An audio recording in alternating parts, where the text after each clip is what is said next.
So there is cellular membrane, and as we know we have extracellular ions as sodium, calcium and chloride, so the concentration of these ions is much higher outside the cell than inside the cell. And the intracellular ion, it's potassium, so the concentration of potassium inside the cell is much higher than outside the cell. And also cell has proteins that have negative charge.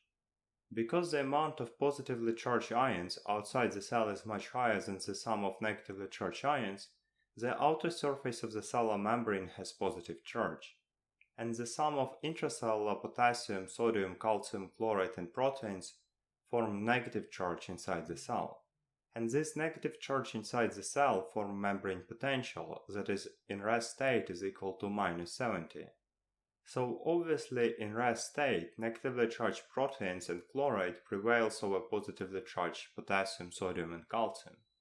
And to transport these ions through the membrane, cell has ion transporters. Depolarization is the state where membrane potential, basically this negative value that is formed by intracellular ions, become more positive. So this value moves towards zero. For example, from -70 membrane potential increases to -30 or even to +20. And we see that membrane potential is formed by the sum of intracellular ions.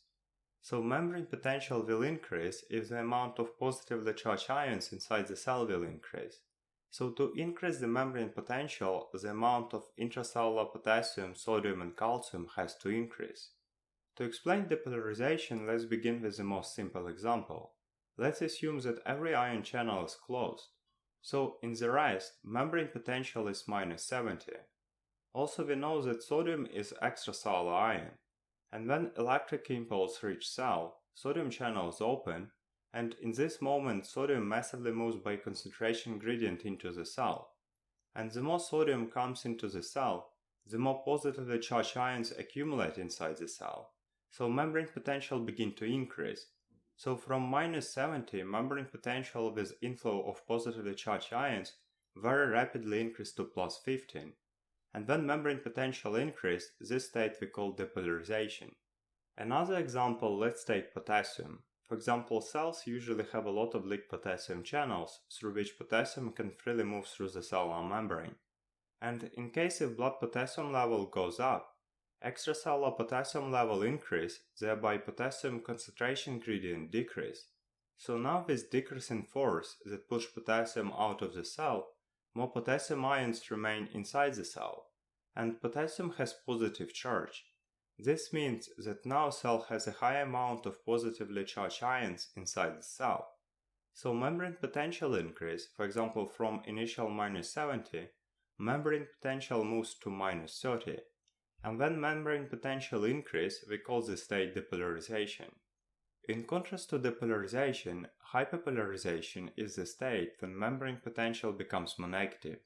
And hyperpolarization most frequently is caused by increase in outflow of potassium ions from the cell. For example, if blood potassium level decrease, extracellular potassium level decrease, thereby potassium concentration gradient will increase. So now the force that push potassium out of the cell will increase. So more potassium ions will leave the cell, and with decreasing amount of positively charged ions inside the cell, membrane potential decrease from -70 to -80 for example. And the state when membrane potential becomes more negative we call hyperpolarization.